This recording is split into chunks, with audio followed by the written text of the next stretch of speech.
Welcome back. We're sticking with the Pirates for the time being. Let's turn the page over and talk about Francisco Cervelli. Of course, around this time a week ago, a report came out that Cervelli said he was done with catching, but since then he has refuted that report. He talked about it at length yesterday in the clubhouse in Milwaukee. He also posted on his Instagram account a photo of him in his catcher's mask saying that he's not done catching. So let's break this down. Will Graves, you're in the clubhouse a lot. We'll start with you. First of all, was there some miscommunication here? Was he misunderstood? What do you gather as far as his intention? I can't speak to that exchange, but I can speak to 2 days before that. I was in the clubhouse, and me and a couple other beat writers were around Francisco talking about that exact same subject. He sounded he sounded like a guy not ready to let go, not ready to quite give it up. And let's be honest, I mean, this is a guy who has done one thing really well. It took him from Venezuela to the United States and made him a millionaire many times over, and he loves catching. I mean, you can see the energy that he brings to the position. It seems very odd that he would just kind of say in the middle of the year, okay, yeah, I'm done. I mean, I will say it's unusual. I'm not going to get into the – I will say my recorder was running during the entirety of this exchange if you want. I don't know, just a pro tip out there. But, you know, it seems unusual. I can't see him being quite ready to give it up. And if you're the Pirates, let's be honest, if you want to try and move him, if you want to try to get him in the lineup the next couple weeks and see if he can do anything at all, and you can move him, you can't trade him if he's a backup first baseman and third baseman. You can't do it. But he could maybe, as a catcher, have some sort of use on the market. Boy, I tell you, a team that would trade for him, they basically are a team that you just wonder what in the heck they're thinking. No offense. I mean, the guy is a great clubhouse guy. He's been a good Pirate, but he's damaged goods regardless if you think he is or he isn't. I don't know if you're bringing a guy in like that and you want him to be a catcher. I think you're kidding yourself. Not that he couldn't do it in you know, different spot start type things, but to me, you know, you hit the nail on the head, Will, when you said the reason as reporters we have recorders is because it helps us transcribe things. But also, when someone says, I never said that, then you click the tape recorder on and say, oh, well, actually you did. That's the problem with the whole story is it's not on tape, so no one will ever really 100% know the truth. That's right. And, you know, the Cervelli situation is interesting because if you're the Pirates, you don't want him coming out and saying, I don't want to catch anymore. If you're his agent, you're telling him, Francisco, you don't want to say that.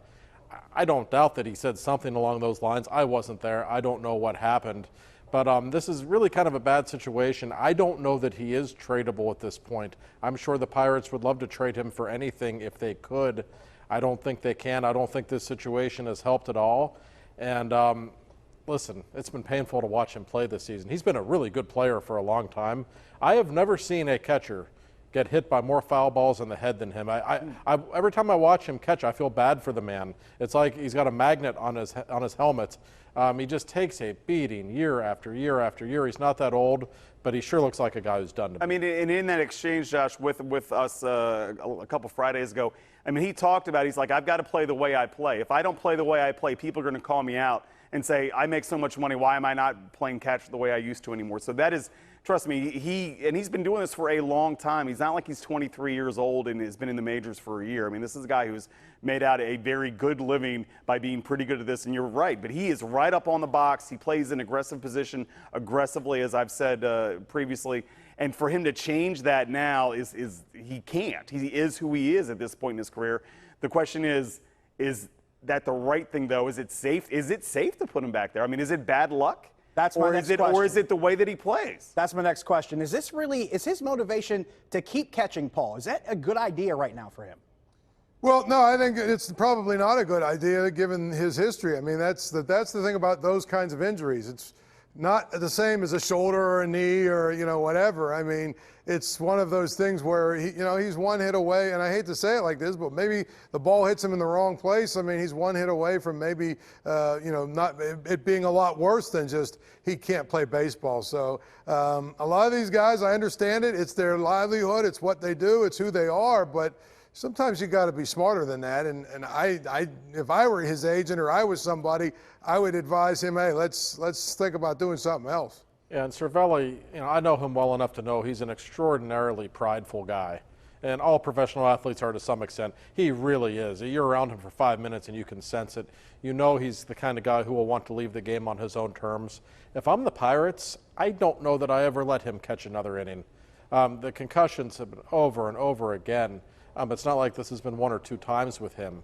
And, there's no point for the Pirates to put him back out there. I understand he's a professional. He wants to earn that money. And like you said, Will, he's absolutely right, and he cares. He's not some guy who just wants to collect a paycheck. I love that about him. But you have to use common sense. This is a brain injury. This is a guy who's been around for a long time. Sometimes you're just done, and I think we're probably to that point. I mean, yeah, this isn't a Joe Mauer situation. I mean, he had the same problem. Yeah, I mean, he had a concussion problem, but he was still sort of such a great hitter and young enough in his career that they could move him to first base and DH in America. And maybe that's what he needs to do. Maybe you make that move to a different position as a DH, first backup infielder type in the spring. You don't do it in the middle of summer. All right, let's do what catchers do. Let's go around the horn for this week's Smooth Moves, brought to you by Pittsburgh's largest supplier of the smoothest granite, marble, and quartz countertops, Armina Stone. Paul Zeise, your smooth move of the week.